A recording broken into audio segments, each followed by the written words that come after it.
Hi students, welcome to my YouTube channel Manisa classes. Okay, దీంట్లో మార్చి 2వ తారీఖు సంబంధించినటువంటి కరెంట్ అఫైర్స్ని అయితే డిస్కస్ చేద్దాం. ఆల్రెడీ మార్చి 1 కరెంట్ అఫైర్స్ పెట్టేశాను, చూడండి. ఓకే, మన పాత ఛానల్ ఒకటి ఉందన్నమాట, ఎన్ఎంకే తెలుగు ఆన్లైన్ క్లాసెస్ అని. ప్రస్తుతానికి దాంట్లో వీడియో ఆపేశాను.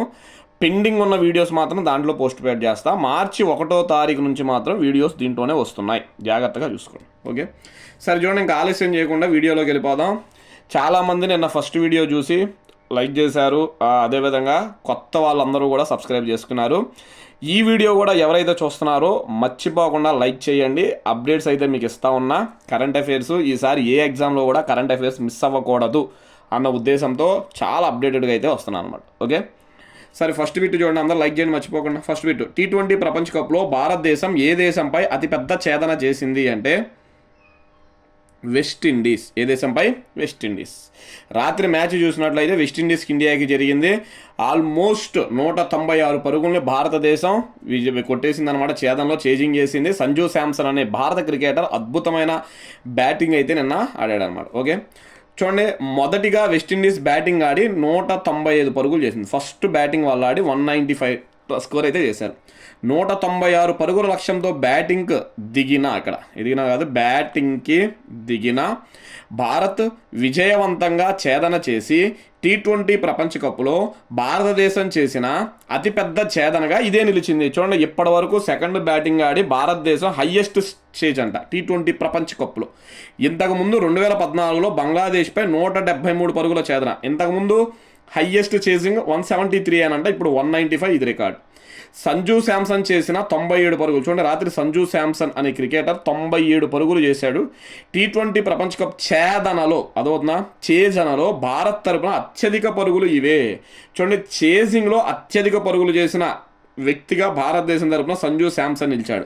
గతంలో కోహ్లీ 2016లో 82 పరుగులు చేశాడు చేసింగ్లో. ఇప్పటి వరకు ఇది రికార్డు ఇండియా తరపున. ఇప్పుడు సంజు శాంసన్ 97 పరుగుల రికార్డు అనమాట. వెస్టిండీస్ మీద విజయం సాధించిన భారత్ జట్ సెమీఫైనల్లో అడుగుపెట్టింది. చూడండి, భారతదేశం సెమీఫైనల్కి వెళ్ళిపోయింది. మొత్తం సెమీఫైనల్కి 4 దేశాలు వెళ్తాయి అనమాట. ఒకటి వచ్చేటప్పటికి ఇంగ్లాండ్. ఏ దేశం? ఇంగ్లాండ్. రెండోది వచ్చేటప్పటికి ఇండియా. మూడోది వచ్చేటప్పటికి సౌత్ ఆఫ్రికా. నాలుగోది వచ్చేటప్పటికి న్యూజిలాండ్ అనమాట.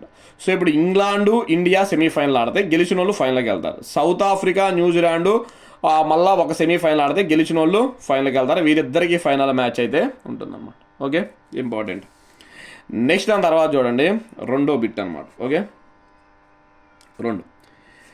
యుద్ధం తొలి రోజే ముగిసిన ఇరాన్ సుప్రీం నేత ఎవరు? చూడండి, ముగిసిన అంటే ఇక్కడ యుద్ధం తొలి రోజే మరణించిన అనుకోవచ్చు. మన క్లియర్ మీనింగ్ అయితే మరణించిన, మీకు అర్థం కావడం కోసం. మరణించిన ఇరాన్ సుప్రీం నేత ఎవరు అంటే ఆయతుల్లా అలీ ఖమేనీ. అమెరికా, ఇజ్రాయెల్ అనుకున్నంత పని చేశాయి. రెండు దేశాలు సంయుక్తంగా జరిగిన దాడుల్లో Iran supreme leader Ayatollah Ali Khamenei మరణించారు. చూడండి, వీళ్ళిద్దరూ కలిసి దాడి చేస్తున్నారని చెప్పాం కదా ఇరాన్ మీద.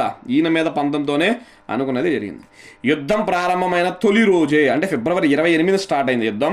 ఆ రోజే ఇరాన్ రాజధాని టెహరాన్లోని ఆయన కార్యాలయంపై దాడులు చేయడంతో ఖమేనీతో పాటు మరో 40 మంది అత్యున్నత సైనిక అధికారులు మృతి చెందారు. ఖమేనీ మృతిని మార్చి 1 ఉదయం అంటే నిన్న ఉదయం ఇరాన్ ప్రభుత్వ వార్తా సంస్థ ఇర్నా అధికారికంగా ప్రకటించింది. చూడండి, నిన్న మార్నింగ్ ప్రకటించారనమాట. మనకి ఇవాళ 1వ తారీఖు అన్ని కరెంట్ అఫైర్స్ 2వ తారీఖు వస్తాయి కదా. సో నిన్న ప్రకటించారు, ఇవాళ పేపర్లు అయితే వచ్చిందనమాట. ఓకే, ఇవన్నీ అప్డేట్స్ బిట్స్.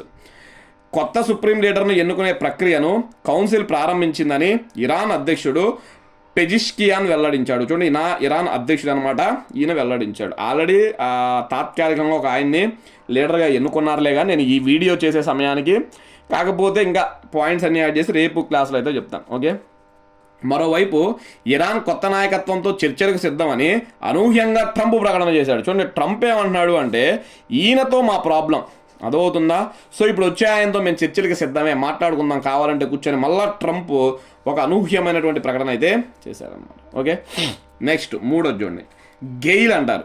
గెయిల్కు నూతన సీఎండీ అంటే మీకు చాలాసార్లు చెప్పాను నేను, చైర్మన్ అండ్ మేనేజింగ్ డైరెక్టర్ అంటారు. గెయిల్కు నూతన సీఎండీగా ఎవరు బాధ్యతలు స్వీకరించారు అంటే దీపక్ గుప్తా అంటారు. ఎవరు? దీపక్ గుప్తా అనమాట.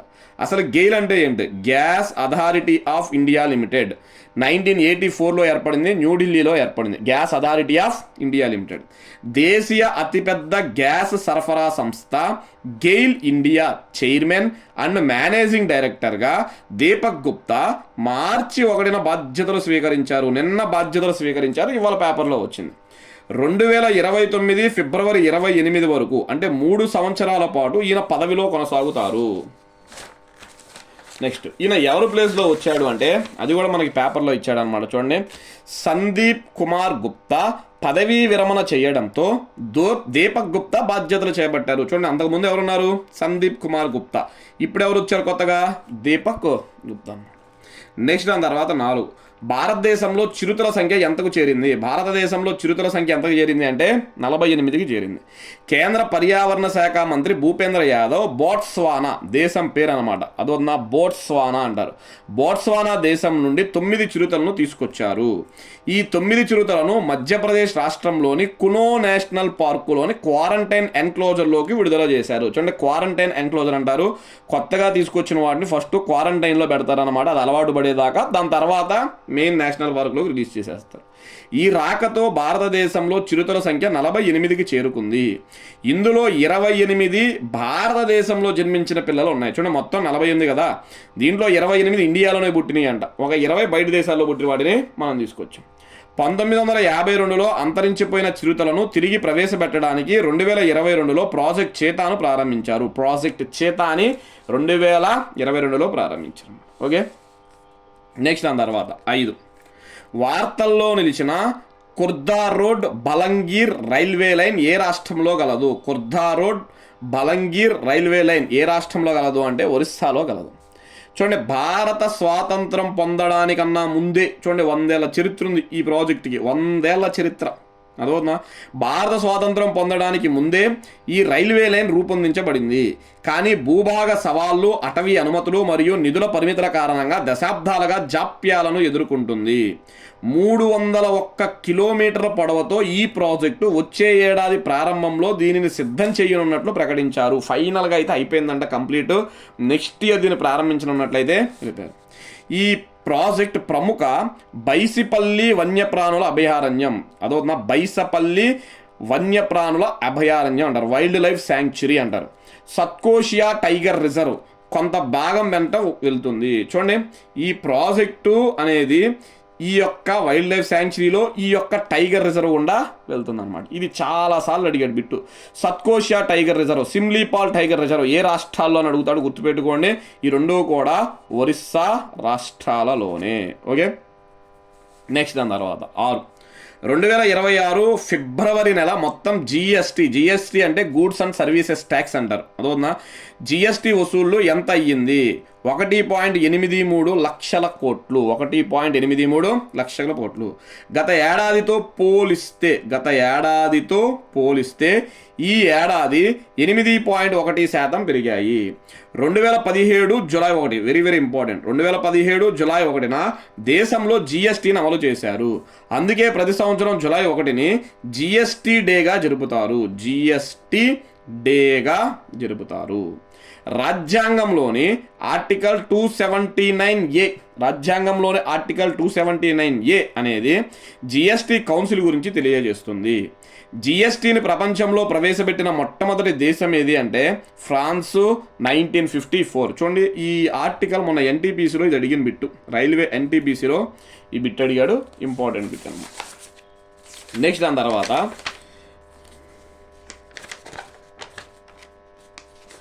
ఓకే, నెక్స్ట్ 7 చూడండి,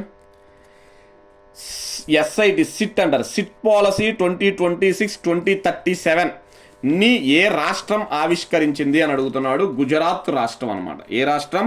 గుజరాత్, గుర్తుపెట్టుకోండి. గుజరాత్ రాష్ట్ర ప్రభుత్వం తన ప్రతిష్టాత్మక సైన్స్, టెక్నాలజీ మరియు ఇన్నోవేషన్, దీన్ని సిట్ అంటారు, సైన్స్, టెక్నాలజీ మరియు ఇన్నోవేషన్ అంటారు, లేదా సైన్స్, ఇన్నోవేషన్, టెక్నాలజీ అంటారు. పాలసీ 2026-2031ని ఆవిష్కరించింది. స్వదేశీ సాంకేతిక అభివృద్ధిని వేగవంతం చేయడానికి 1000 కోట్ల అంకితమైన ఇన్నోవేషన్ ఫండ్ను ప్రకటించింది. గుజరాత్ ముఖ్యమంత్రి భూపేంద్ర పటేల్ గాంధీనగర్లో ఈ పాలసీని ప్రారంభించారు. ప్రతి సంవత్సరం 1,00,000 మంది అత్యంత నైపుణ్యం కలిగిన పరిశోధన నిపుణులను సృష్టించడం మరియు 1000 మేధో సంపత్తి ఇంటెలెక్చువల్ ప్రాపర్టీ అంటారు 1000 మేధో సంపత్తి దాఖలాలను సాధించడం లక్ష్యంగా అయితే పెట్టుకొని ఈ పాలసీని అయితే గుజరాత్ రాష్ట్ర ప్రభుత్వం ప్రారంభించింది అన్నమాట. ఓకే, ఇంపార్టెంట్ బిట్టే గుర్తుపెట్టుకోండి. నెక్స్ట్ దాని తర్వాత 8 ఎయిర్పోర్ట్ కౌన్సిల్ ఇంటర్నేషనల్ ఏసీఐ అంటారు. అదవుతుందా? ఎయిర్పోర్ట్ కౌన్సిల్ ఇంటర్నేషనల్ ఇచ్చే ఏఎస్క్యూ అవార్డ్ 2025ను ఏ విమానాశ్రయం గెలుచుకుంది అంటే మంగళూరు ఇంటర్నేషనల్ ఎయిర్పోర్ట్ అంటారు. మంగళూరు అంతర్జాతీయ విమానం, ఈ విమానాశ్రయం ఏఎస్క్యూ అవార్డును అయితే గెలుచుకుందంట 2025. కర్ణాటకలోని మంగళూరు అంతర్జాతీయ విమానాశ్రయం 2025లో ఉత్తమ విమానాశ్రయ రాకపోకలకు అవార్డును గెలుచుకోవడం ద్వారా మరోసారి ప్రపంచ గుర్తింపు పొందింది. చూడండి, ఏఎస్క్యూ అవార్డ్స్ అంటే రాకపోకలకు సంబంధించిన అవార్డు. ఈ ప్రతిష్టాత్మక అవార్డును ఎయిర్పోర్ట్ కౌన్సిల్ ఇంటర్నేషనల్ సంస్థ అందజేస్తుంది. ఈ విమానాశ్రయం అంటే ఇదనమాట, మంగళూరు అంతర్జాతీయ విమానాశ్రయం వరుసగా 2వ సంవత్సరం ఈ గౌరవాన్ని పొందడం అనేది జరిగింది. Okay, important. నెక్స్ట్ దాని తర్వాత 9 దివ్యాంగ సహాయ పోర్టల్ను ఏ రాష్ట్ర ప్రభుత్వం ప్రారంభించింది అంటే మహారాష్ట్ర. దివ్యాంగ సహాయ పోర్టల్ను ఏ రాష్ట్రం ప్రారంభించింది అంటే మహారాష్ట్ర ప్రారంభించింది. ఈ పోర్టల్ ద్వారా వికలాంగుల కోసం అనేక సహాయ కార్యక్రమాలు తీసుకొస్తున్నారు. చూడండి, అనేక పోర్టల్ వికలాంగుల కోసం. ఈ పోర్టల్ ద్వారా పూర్తిగా డిజిటల్ విధానాన్ని అందించనున్నారు. ఎవరైతే వికలాంగులు ఉన్నారో వాళ్ళకి సహాయార్థం పోర్టల్ అనమాట మహారాష్ట్ర. నెక్స్ట్ దాని తర్వాత చూడండి 10 లాస్ట్ బిట్ అనమాట. ఓకే, మార్చి 2వ తారీఖు సంబంధించి ఎక్సర్సైజ్ వాయుశక్తి 2026 ఎక్కడ జరిగింది? చాలా చాలా ఇంపార్టెంట్, గుర్తుపెట్టుకోండి. అదొన్నా ఈ వాయుశక్తి 2026 ఎక్కడ జరిగింది అంటే పోఖ్రాన్లో జరిగింది. ఎక్కడ? పోఖ్రాన్. చూడండి, రాజస్థాన్లోని పోఖ్రాన్ ఫీల్డ్ ఫైరింగ్ రేంజ్లో